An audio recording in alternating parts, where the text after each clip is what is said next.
You're sitting in a meeting and you already know how it's going to end. A colleague is suddenly out for family reasons. Your boss furrows his brow. Who can take the report? There's a short pause in the room. Someone buries their eyes in their phone. Someone pretends to check their calendar. You feel the badge lanyard cutting into the skin on your neck. Your throat is dry from the air conditioning. The marker sticks to your fingers. And you raise your hand. Not because you have time, not because you want to, because it's already too late not to. Everyone already expects you to do it. You take someone else's report even though your own is already falling apart, and you don't tell anyone. After that conversation, it becomes harder to keep pretending you're just very responsible and that kind of person. It gets clearer how much of your care is driven by fear, not kindness, and how far that's gone. You sit at the table, your back stuck to the chair, your hand gripping that sticky marker. There are some arrows on the flip chart, half of which are about your task, the one long overdue, but nobody mentions that. The boss is quickly listing who's responsible for what. And suddenly, Petrov's report. He can't make it today. Family reasons. Who will cover? Silence. A familiar feeling rises. A second of panic, then the automatic, okay, we'll sort it. You don't even hold the pause. You don't give others a chance. I can, comes out a bit louder than you meant. You nod like it's logical, like it was agreed long ago. Your own is blown. Someone else's lands on you, and not for a second do you think, can I not take it? There's already a movement in your body. Raise your hand before everyone else. After the meeting, you stay in the conference room. You gather Petrov's papers, ask him to send past versions of the report, quickly clarify deadlines and formats. The lanyard sticks to your neck. You pull at it without thinking. There are marker smudges on your fingers. You are just writing numbers on the board for your project, which you physically don't have time for. Your throat is dry. You swallow, but there's no water, only a plastic cup from someone's old coffee. You tell the boss, yes, I'll take it. Yes, I'll make it. Colleagues nod back, some with gratitude, some with relief, some as if it's taken for granted. A tiny lift of a brow flashes by. He'll pull it again. You catch those gestures from the corner of your eye, pack the folder, shove it into your backpack between your laptop and your notebook, and don't stop to ask yourself, do you even want to do this? Or are you just stepping in out of habit? What follows isn't a day, it's an edit. You stay after work, the empty office hums with the AC, the light is cold. You open someone else's email and rewrite it because it'll be clearer for the client, and the email's author is already gone. It's dark outside.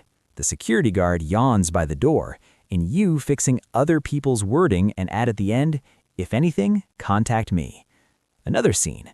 An hour before a colleague's presentation deadline, you sit aligning slides, fixing fonts, picking images, even though you didn't finish your own analysis. Your phone blinks reminders of your own tasks, but someone else's on fire feels louder, brighter, closer to your face.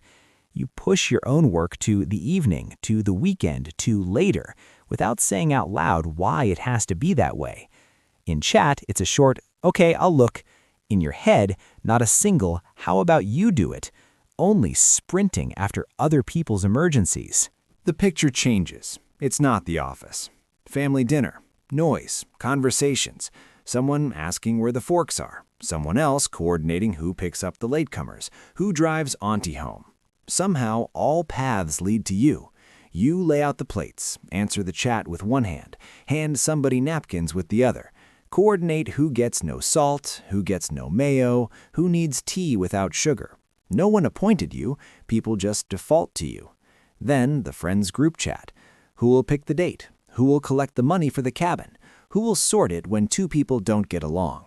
You again. You type, let me. I can. I'll check. Get emojis and thanks, and close the phone even though you wanted to leave it alone. Then the clinic. You sit next to an elderly relative and explain symptoms to the doctor for them. Fill forms, catch cues, decide who goes where, hold coats, check the prescription wasn't forgotten. Your own fatigue, your plans, your wants are off to the side, like a separate tab in your head you never open. It sounds like a believable version of what's happening. You sometimes describe yourself like that. Well, I'm just that kind of person. Caring. Can't help it. Others add, you're the most empathetic. Without you, everything falls apart. You remember a few episodes from the past, helping a classmate with a test, pulling someone's failed project at your first job, always being the one who catches people when they slip. It forms a neat picture. You're simply kind, responsible, reliable. And in that picture, everything seems clear. So clear you don't want to dig deeper. You want to stay stuck on that sign and not touch what's behind it. Then comes a day that's no different. A usual morning, usual mail, the habitual task manager where you shove in extra tasks again. A colleague writes, "Can you check the text?" You, "Yes, of course." Another, "I can't finish the spreadsheet. Can you help?" "Okay, send it." A third, "I've got a call. Can you reply to the client for me?" "Okay, I'll handle it." You say, "I'll do it," mechanically copy another task onto your list. The day flows. A call, a chat, another, "I'll cover," another, "All right, give it here." No dramatic breakdowns, no shouting, "I can't take it," just consistently a little over your real capacity, as if that's normal, always being a little on the edge, but with no right to point out that edge. No pause where you could at least admit to yourself, "I've already gone too far." Consequences seep in sideways, not sharply. You miss your own deadlines more and more. You push back timelines, whispering apologies. "Sorry, I didn't make it. It just piled up." Inside, you explain it differently. "I'm poorly organized. I need to plan better. I need to be faster." You sit with your laptop at night when you'd rather fall into bed and catch up on what you didn't do during the day because you were busy with someone else's. And nowhere in that logic appears the line, "Maybe I'm doing too many things that aren't mine." In that moment, you're more likely to open another productivity video that admit how much time today went to other people. At the same time, the world gets used to it. If something's burning, come to you. If a hole needs plugging, rely on you.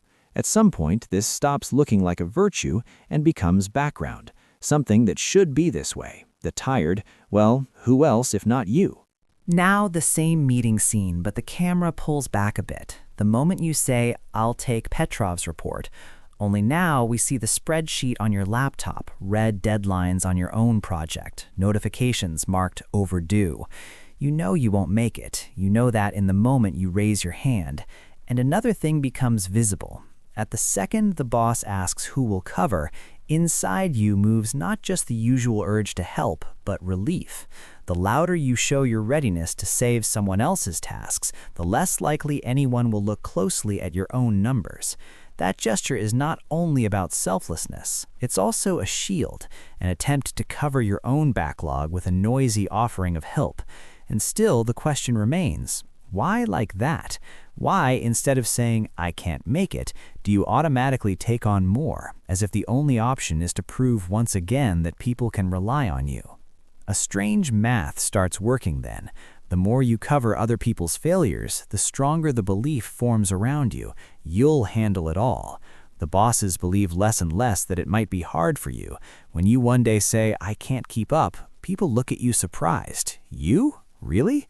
Colleagues pre-plan. If anything, he'll cover. Other people's expectations root so deep that every time you want to say no, it feels like a script break, like you're breaking an unwritten contract. And inside, the exhaustion grows, irritation, anger at yourself and at everyone who climbs on your back. You go home replaying scenes where you say no sharply and clearly, and in reality you say, "Okay, bring it here," again, because opening your mouth and showing your real limits is still scary. And suddenly the story veers. Not an office, not a report, not adult meetings. An early episode pops up that you don't usually connect to what's happening now.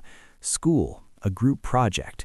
You were supposed to split the work 4 ways, and you decided then that everyone would do their part. You didn't ensure anyone, didn't double-check, didn't finish others' bits. On the day of submission, one classmate did nothing. The teacher tore the whole group apart in public, said you couldn't be trusted. You remember that failure, red ears, burning shame, the disappointed faces of adults. Or the first job where you missed a deadline and it turned into a loud reprimand, a loss of trust. The phrase, "I thought you were reliable, but you let us down." Something clicked, like a closing latch, but then you simply decided this can't happen again. And since then, every time someone next to you doesn't make it, you rush forward just so that day won't repeat. Back in the present, that old fear, that shame of letting someone down, quietly runs every "I'll take it," every "I'll cover," every "don't worry, I'll finish it." You do everything so no one even gets close to thinking you might fail. You preemptively plug every possible hole around you so that your own risk of failure never shows up in the field of view. The paradox is that the better you cover other people's failures, the less people think you have limits. For them, you become a person with no right to make mistakes, no right to weakness, and you keep playing that role because the alternative, admitting you're as human as everyone else with missed deadlines and "I couldn'ts," terrifies you. Against that background, some people stand out sharply. The colleague who calmly says in a meeting, "I'm at my limit right now. I can't take a new report." And they don't get fired. Tasks are redistributed. A friend who writes in the group chat, "I won't organize the meetup. I don't have the resources. If someone wants to, take it." A family member who says, "I won't come help this time. I have plans." At first, they annoy you. They seem irresponsible, selfish, not so caring. But somehow, people trust them no less, sometimes more. People know that if they take something on, they'll really carry it because they don't grab everything. Their willingness to draw a line doesn't destroy respect. It throws you off. In your inner map, reliability always meant doing everyone's work. And here, someone refuses and nothing collapses. Inside you, that causes a strange split. On one hand, you can't physically let go of control and allow other people's tasks to fail. The very word "fail" is like a death sentence to you. On the other, you understand less and less where you are in all these endless coverings, your desires, your rest, your own work pace, your interest in life outside other people's asks. You look at your day and see someone else's priorities, into which you try to squeeze your things as leftovers. And the question in your head slowly changes. It's no longer, "Why am I so caring?" It becomes, "Why am I so afraid of being the one who didn't pull through, even once?" Why, in your imagination, a single slip equals catastrophe? Look at all this without decoration, and a tense, unpleasant truth appears. What's happening to you is not just a habit of helping or being a good person. It looks more like a life built around the idea that your right to be here, in relationships, at work, in family, must constantly be earned by your reliability and indispensability, as if you're always proving you deserve your place by catching everyone around you. And in that pattern, there's very little room for a simple fact. You have the right to not carry everything. You can fail. You can refuse. But you still live like you don't have that right at all, like any "I won't make it" will immediately erase you from someone's life.